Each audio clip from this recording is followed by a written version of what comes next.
Hello, good morning everybody, and welcome back to another phonics lesson today. It's lovely for you to all be able to join me again today. I'm missing lots of you at home and at school as well, so I hope you really enjoy this lesson today with our phonics.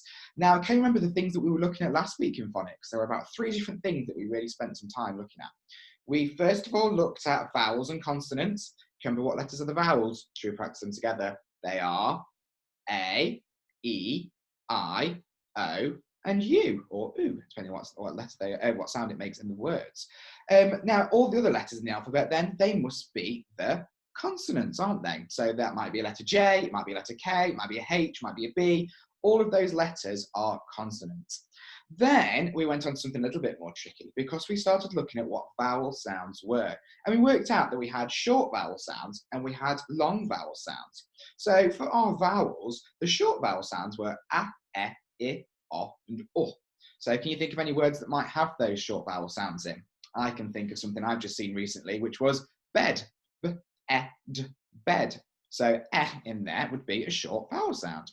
And then can you think of any long vowel sounds? That's when our vowels make the same sound as their letter name. So they'd be an A, E, I, O, or U, or oo sound, depending on what that word is. So that's when they're making that sound of their name. Can you think of any words that might have some of those in?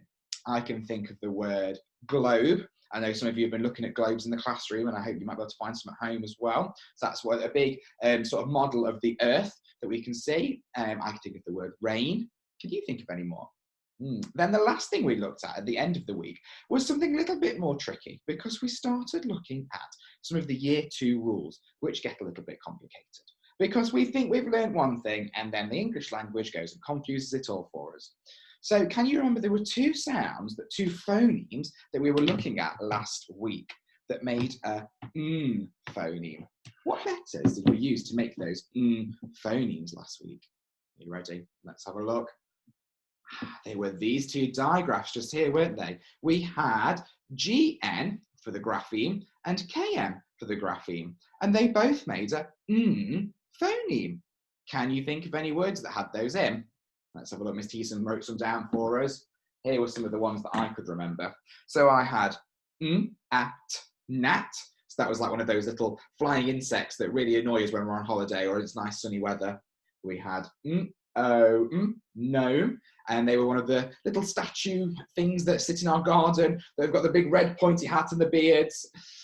We've got this one, ok, knock, knock, knock. Show me knocking on the door. And then this last one was oh, no. Do you think that's the word no as in I'm telling you not to do something? It's not, is it? This is a different type of no. This no is when you know something in your head. So like I said the other day, I know that 2 add 2 is 4. I know that's information.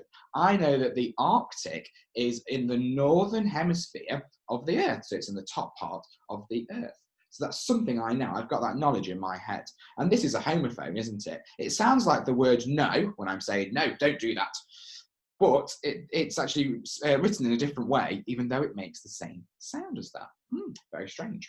Anyway, today then, we are looking at a new sound, okay? And it's a little bit like the KN and the GN when they were making a sound or phoneme.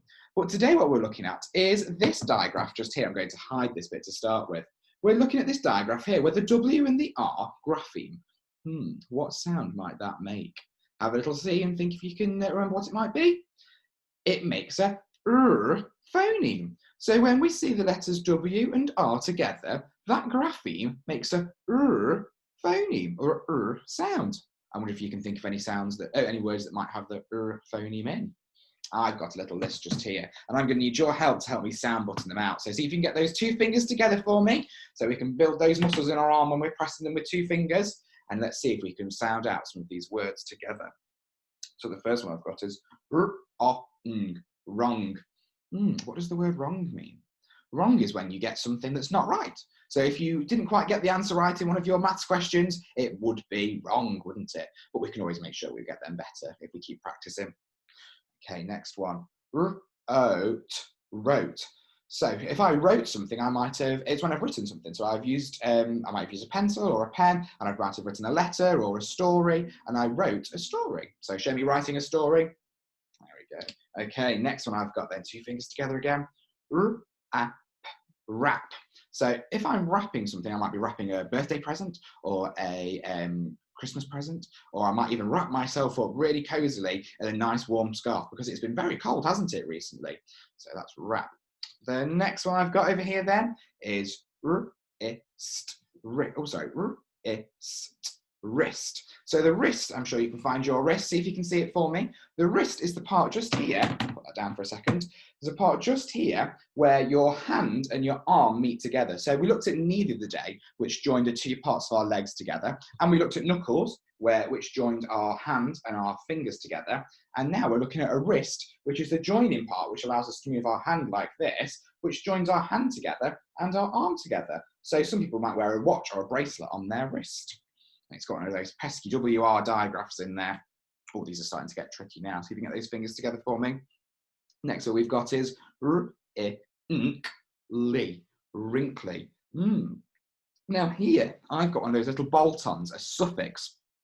Now the root word for this would be wrinkle. So if I've got a wrinkle, I hope I've not got too many wrinkles, I can see them when I do this, look. When I frown, or if I look up and raise my eyebrows, I get wrinkles on my head. So if I was using it to describe somebody, I could say, Mr. Heesom's got a wrinkly forehead. I wouldn't say that to any of your parents. I don't think they'll thank you for it. So you've got wrinkly, okay? Then the last word that I've got on here is wrappers. So wrappers might be like a crisp wrapper, or it could be some sweet wrappers, depending on what you have used there. So I'm going to put some different activities on for you again today onto Dojo to let you have a little practice and see if you can use some of these words. Try reading them and writing them yourselves at home. You might even do a little spelling test with your parents or even with a sibling, depending who's there. And yeah, like I say, I'll put some activities on for you as well to practice later today. Okay, see you all later, guys. Have a nice day.